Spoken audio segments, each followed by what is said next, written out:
Good morning to all of you, my students.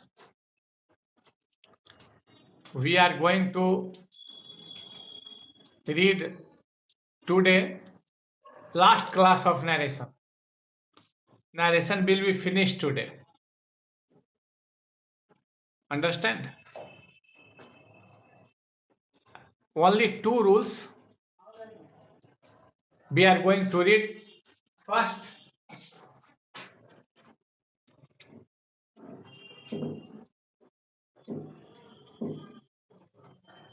sentences with yes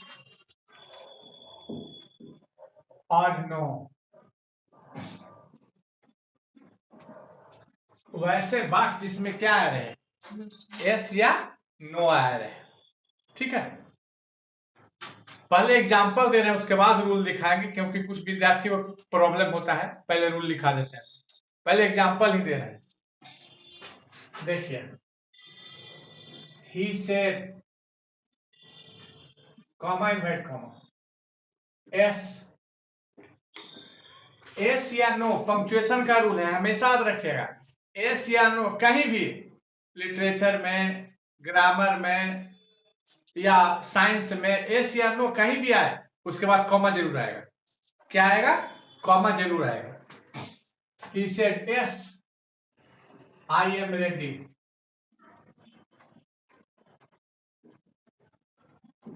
तो हो जाएगा.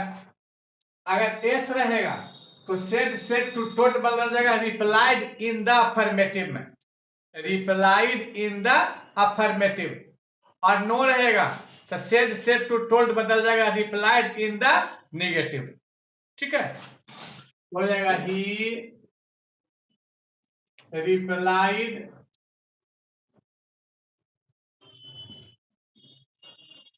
In the affirmative.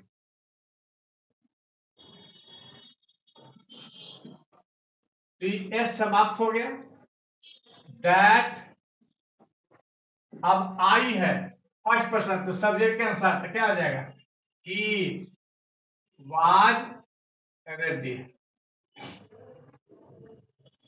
अब देखिए दूसरा एग्जांपल.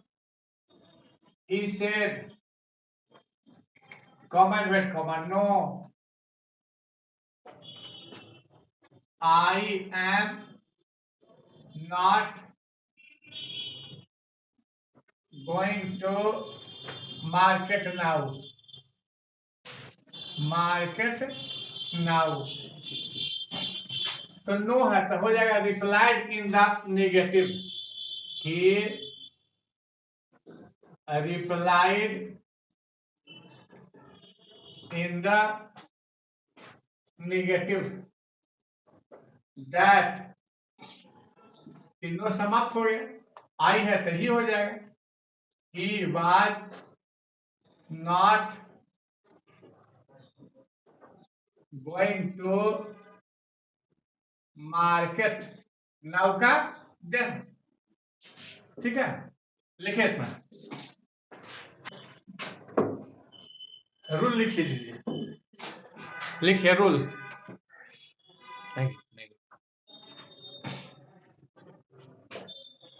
लिखे, अगर रिपोर्टेड स्पीच में एस या नो का प्रयोग हुआ रहे तो उसे इनडायरेक्ट नरेशन में बदलते समय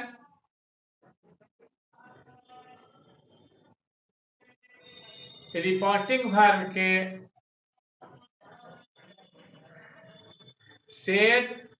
सेड टू या टोल्ड को सेड टू या टोल्ड को क्रमशः replied in the affirmative. Replied in the affirmative यानी एस रहेगा तो हो जाएगा replied in the affirmative. Replied in the affirmative तथा रिप्लाइड इन द नेगेटिव में बदल देते हैं. रिप्लाइड इन द अफर्मेटिव तथा रिप्लाइड इन द नेगेटिव में बदल देते हैं. देश परिवर्तन पहले जैसा होता है, टेंस जैसे बदल रहा था, पर्सन जैसे बदल रहा था, वैसे ही बदलेगा। ठीक है, आगे बढ़ते हैं हम लोग। Sentences with address,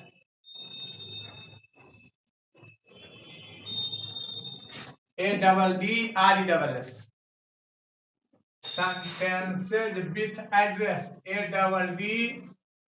ADDRESS। Address माने ऐसे होता है पता, आप लोग जानते होंगे, लेकिन यहाँ पता नहीं संबंध है, यहाँ संबंध है। एड्रेस का मतलब संबोधन, नहीं कहते हैं कि मीटिंग का एड्रेस कर रहा है, मतलब संबोधन करना, संबोधन करना का अर्थ है यहाँ एड्रेस। ठीक है, तो जैसा एग्जाम्पल रहेगा, जैसा एग्जाम्पल रहेगा वैसा ही चेंज करेंगे हम लोग। देखिए, Gandhi ji said to his followers, followers माने अनुयायी, जो फॉलो करते हैं। गांधी जी ने अपने फॉलोवर्स को कहा, माय सन्स, मेरे पुत्रों, यही संबोधन का शब्द हो गया। इसी को एड्रेस क्या कह करके एड्रेस किए Gandhi ji, my sons struggle for truth and non violence, सत्य और अहिंसा के लिए संघर्ष कीजिए। तो जैसा बात होगा, अगर एडवाइस का सेंस से निकलेगा तो एडवाइस भी बदलेंगे। देखिए जरा सा इधर, तो हो जाएगा गांधी जी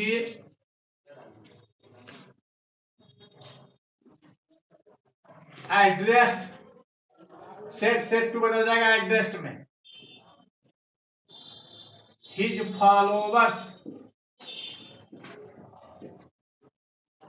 उसके बाद एज का प्रयोग करेंगे, एज का, और जो संबोधन का शब्द है उसी को जोड़ देंगे। तो एज माई सन्स है तो एज हिज सन्स, उसके बाद एंड का प्रयोग करेंगे। एंड जैसा वाक्य होगा, इंट्रोगेटिव होगा तो इंट्रोगेटिव का रूल फॉलो करेंगे, इंपरेटिव होगा तो इंपरेटिव का, असर्टिव होगा तो असर्टिव का। तो इंपरेटिव है, सलाह दे रहे हैं, and advise to struggle for truth and non-violence। ठीक है, देखिए दूसरा एग्जांपल, he said to his friend, comma है कॉमन, my darling। अब देखिए यहां संबोधन का शब्द क्या आ गया, मेरे प्रिय, मेरे माई डार्लिंग। डार्लिंग का मतलब होता है प्यारा, माई डार्लिंग, भाई are you sad today, sad today. अब इंट्रोगेशन का ये बात है, तुम उदास आज क्यों हो, तो हो जाएगा ही addressed his friend as his darling, and अब इंट्रोगेटिव है तो आस्क का प्रयोग होगा, एंड आस्क भाई। अब यहां सी भी दे सकते हैं या ही भी दे सकते हैं। वाज सैड टुडे का दैट डे। ठीक है, लिखिए इतना, हो गया फिनिश। इसके बाद रूल लिखाना है, अभी लिखिएगा रूल में, अगर रिपोर्टेड स्पीच में, लिखिएगा रूल में, अगर रिपोर्टेड स्पीच में यानी संबोधन के शब्द का प्रयोग हुआ रहे, जैसे my sons, my darling, my friend, my brother, कुछ भी रह सकता है। संबोधन का शब्द का प्रयोग हुआ रहे तो उसे इनडायरेक्ट नरेशन में बदलते समय रिपोर्टिंग वर्ब के सेड टू या टोल्ड को एड्रेस्ड में बदल देते हैं। एड्रेस्ड, ADDRESSED, एड्रेस्ड में बदल देते हैं। नंबर टू में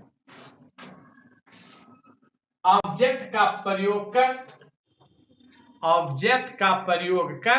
एज का प्रयोग करते हैं तथा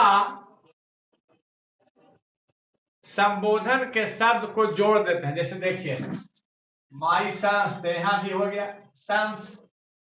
माई डार्लिंग, यहां भी हो गया। संबोधन के शब्द को जोड़ देते हैं। रूल नंबर 3, एंड का प्रयोग करते हुए, एंड का प्रयोग करते हुए जैसा वाक्य होता है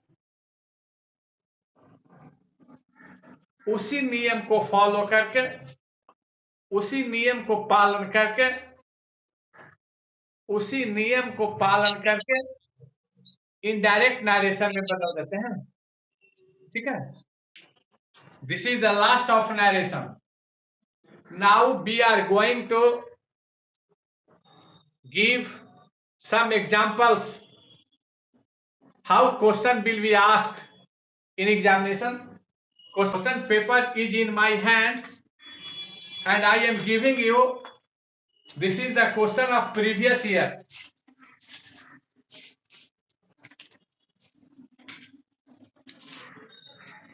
लास्ट साल का क्वेश्चन है, विगत वर्ष का है ना। देखिए 2020 का जो क्वेश्चन आया है नरेशन से, उसी को हम दे रहे हैं आप लोग को कि कैसे पूछता है जो। ठीक है,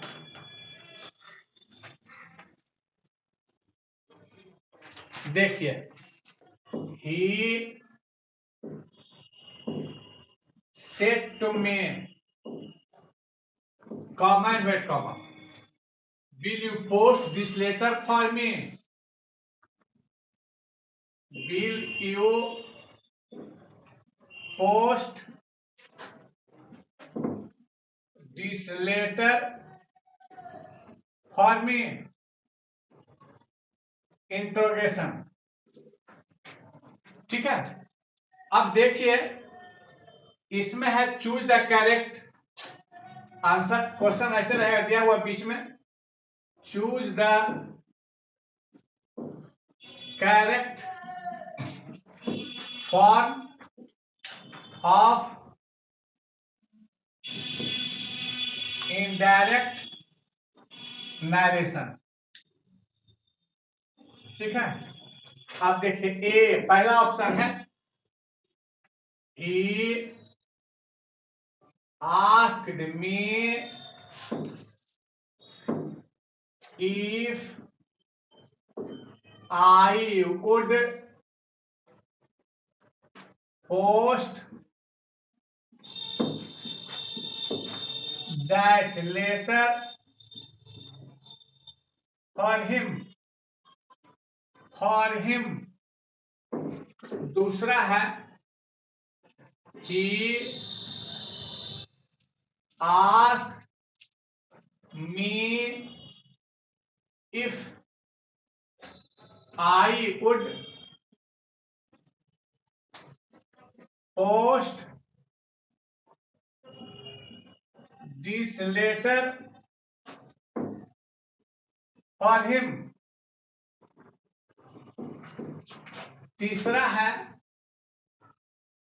he asked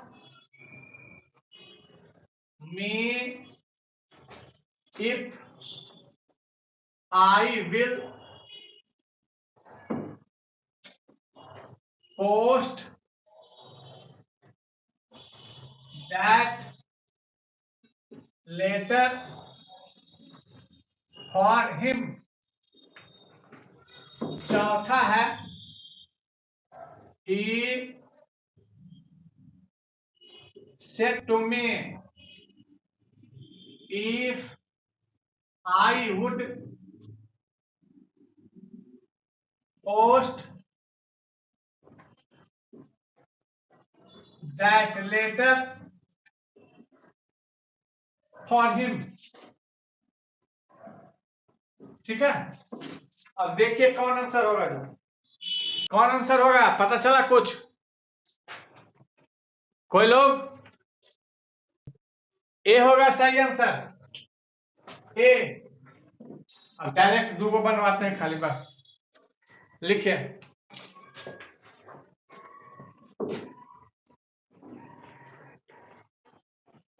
he said to me why are you coming late today? पहला है। दूसरा they said comma and wait comma man is mortal. Number 3 he said to his servant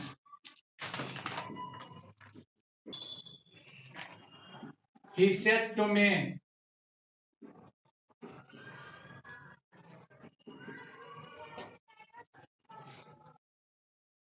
have you seen the golfer?